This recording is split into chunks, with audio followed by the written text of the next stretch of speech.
Bonsoir à toutes et à tous. Merci de nous recevoir à travers cette édition du soir de la télévision Bonferré.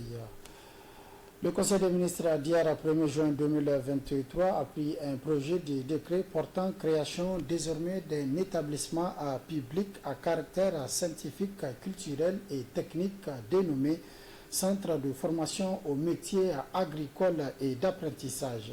La nouvelle donc a été appréciée à sa juste valeur par les acteurs du secteur. Plus de précisions dans ce compte rendu.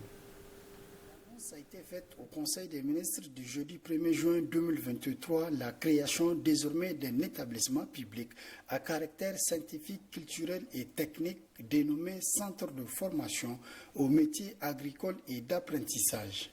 La nouvelle ainsi annoncée à travers le projet de décret du Conseil des ministres est appréciée à sa juste valeur par les acteurs du domaine.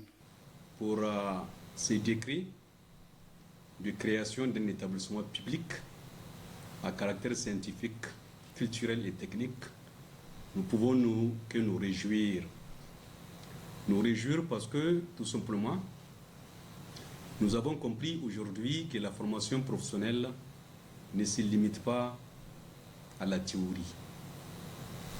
On en a formé beaucoup, même dans le cadre de la formation professionnelle, qui, en dehors, n'est-ce pas, de filières industrielles, il y a des filières de gestion.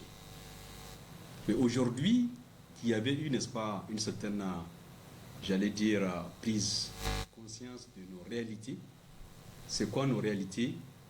C'est certainement pour parler de l'activité agricole. Les acteurs ont également beaucoup insisté sur la dotation de ce centre en matériel de formation. Il nous faut des machines, il nous faut des équipements, il nous faut des ateliers de transformation. On doit faire des TP et des TD dans les ateliers. Il ne s'agit pas de créer, n'est-ce pas, des centres, mais il faut créer des centres pour les équiper, pour que la formation, n'est-ce pas, soit pratique et qu'elle soit une réalité. Voilà ce de quoi il s'agit. Quand je dis que j'ai l'espoir, je suis optimiste, c'est parce que je sais que si le gouvernement, n'est-ce pas, a décidé de créer, eh bien, les équipements vont suivre, ce qui est évident. Le nouveau centre de formation aux métiers agricoles et d'apprentissage a pour mission la mise en place de dispositifs de formation, de production, de transformation, de commercialisation, d'incubation et d'accompagnement de l'insertion des jeunes. Selon le projet de décret, ce nouveau centre remplace désormais la délégation générale au service national de participation dont le patrimoine lui est dévolu. Le salon de l'étudiant a clos ses activités ce vendredi 2 juin 2023 au niveau du centre de conférence internationale Mahatma Gandhi de Niamey. Plusieurs écoles d'enseignement supérieur, dont certaines venues de Paris en France, ont exposé leurs œuvres. Parmi ces écoles, il y a l'Institut INSEGEP qui retient donc l'attention. Voyons tout cela donc avec Ibrahim Yero. Parmi les participants au salon de l'étudiant, organisé à Niamey par Campus France, l'on note la présence remarquable de l'Institut national des sciences appliquées, d'ingénierie et de gestion privée INSA-IGP. Les visiteurs sont accueillis au stand de l'Institut par le directeur de l'école et un groupe d'étudiants et étudiantes. Après les explications, les visiteurs repartent avec les dépliants qui contiennent toutes les informations sur l'Institut. Le stand de INSA-IGP a aussi été honoré par la visite du ministre de l'Enseignement supérieur, PhD, Mahmoudou Djibo en personne. D'ailleurs, dans son discours à l'ouverture du salon, le ministre de l'Enseignement supérieur a beaucoup insisté sur la nécessaire collaboration entre public et privé, mais aussi sur la qualité de l'enseignement. Le privé contribue pour 33% à l'offre de formation d'enseignement supérieur au Niger. Mais nous voulons que tout le monde s'engage sincèrement et que tout le monde se mette au service de la qualité, toujours la qualité. Et ce sont là deux choses qui fondent la particularité de INSA-IGP, une nouvelle école qui enseigne déjà dans 18 filières en BTS d'État, 8 en licence et 10 en master. L'Institut se donne pour mission de former des ingénieurs ouverts à la créativité, à l'innovation, à la responsabilité sociale et à l'engagement citoyen.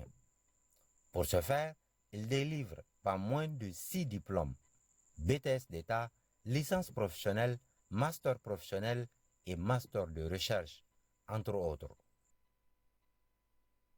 On veut former en industrie extractive, que ce soit en licence ou bien en master. Et maintenant, au-delà, l'industrie extractive, c'est de doter d'abord en tronc commun ceux qui veulent faire pétrole, gaz, ceux qui veulent faire mine, carrière, et en tout cas, sur un montant ensemble avant de se spécialiser. Donc, du coup, ça leur donne plus de chances de se mettre sur le marché de l'emploi et aussi d'être au-delà efficace. Parce que si on prend un pétrolier qui n'a pas du tout de notion en carrière ou en mine, alors qu'il a besoin d'utiliser des carrières de marteau de construction. Concernant la qualité invoquée par le ministre Mamoudou Djibo, à INSA-IGP, l'enseignement théorique et livresque est soutenu par un apprentissage dans les conditions réelles de pression et de température. Les étudiants disposent de leur équipement de protection individuelle et font aussi des travaux pratiques. C'est le cas ici à la carrière de l'entreprise Morey sur la route de Tillabéri, à 65 km de Niamey. Le même exercice est effectué dans des grandes sociétés et industries de la place. Les étudiants de INSA-IGP font aussi des travaux dirigés en laboratoire, aussi bien dans le domaine de l'électricité que dans celui des mines, ce qui permet d'approfondir les connaissances des futurs ingénieurs. Autre aspect de cette édition, ouverture ce matin à Maradi d'une réunion nationale de coordination des interventions en SOC communautaire organisée par la direction régionale de la santé communautaire en partenariat avec l'UNICEF.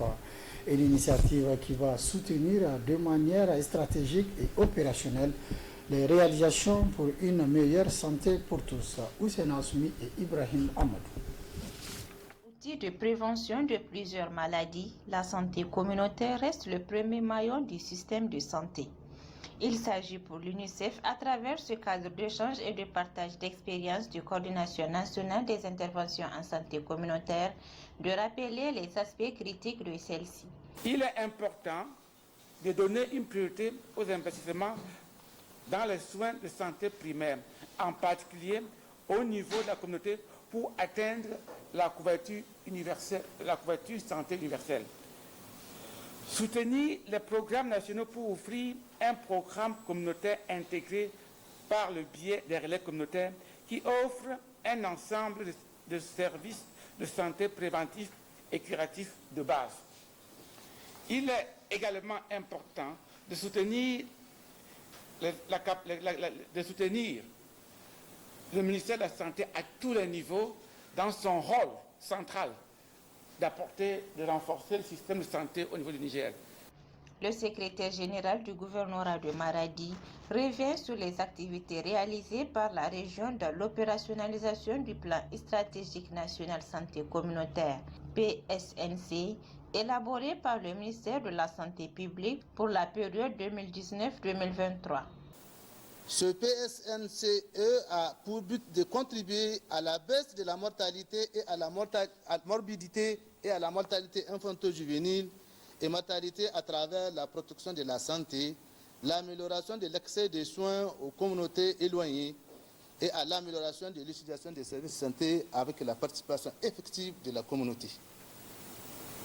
Ainsi, pour rendre opérationnel ce plan, la région de Maradi a eu à réaliser plusieurs activités, entre autres la construction des CIC et des cases de santé, la cartographie des relais communautaires, la formation des relais communautaires, la supervision. D'importants résultats ont été enregistrés dans la mise en œuvre de ce plan en vue de réduire la mortalité infanto-juvénile selon le secrétaire général du ministère de la Santé publique, de la population et des affaires sociales.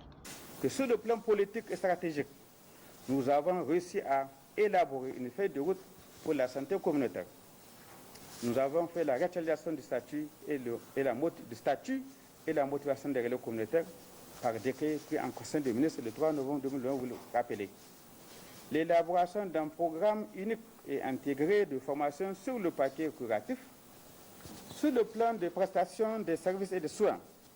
Nous dénombrons plus de 1 151 000 enfants de moins de 5 ans pris en charge pour le paludisme, la pneumonie, la diarrhée. Plus de 240 000 enfants référés pour la vaccination au centre de santé intégré. 127 000 femmes enceintes orientées pour les soins prénatals.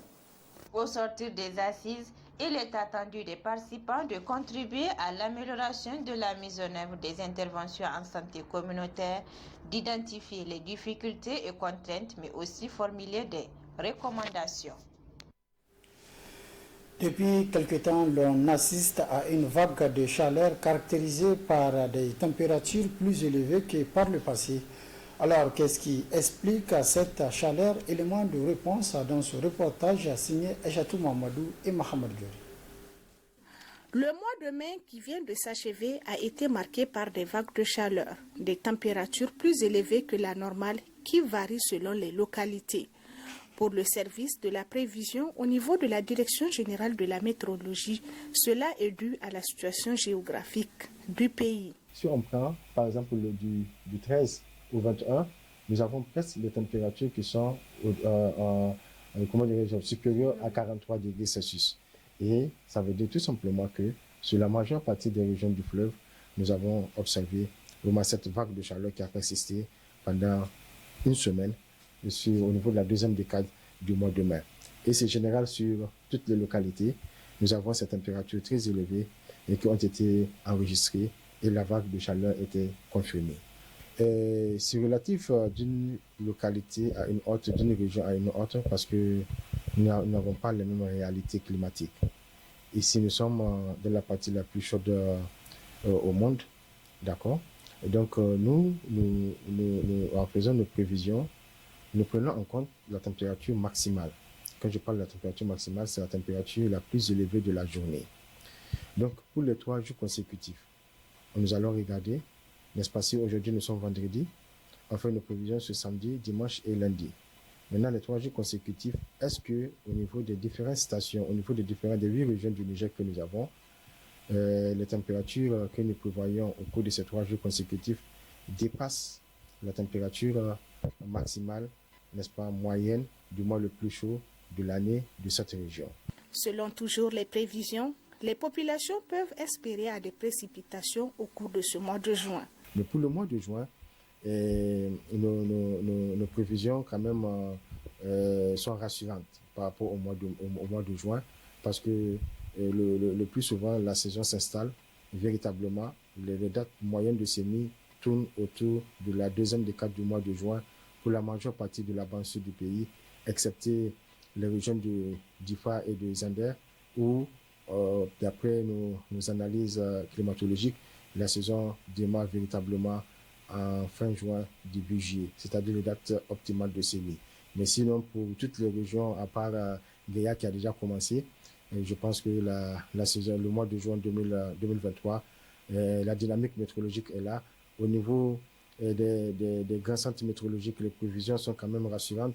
Comparativement à l'année précédente, les températures observées de la première décade jusqu'à la troisième du mois de mai ont été plus élevées que celles enregistrées en 2022 à la même période. Le mois de mai...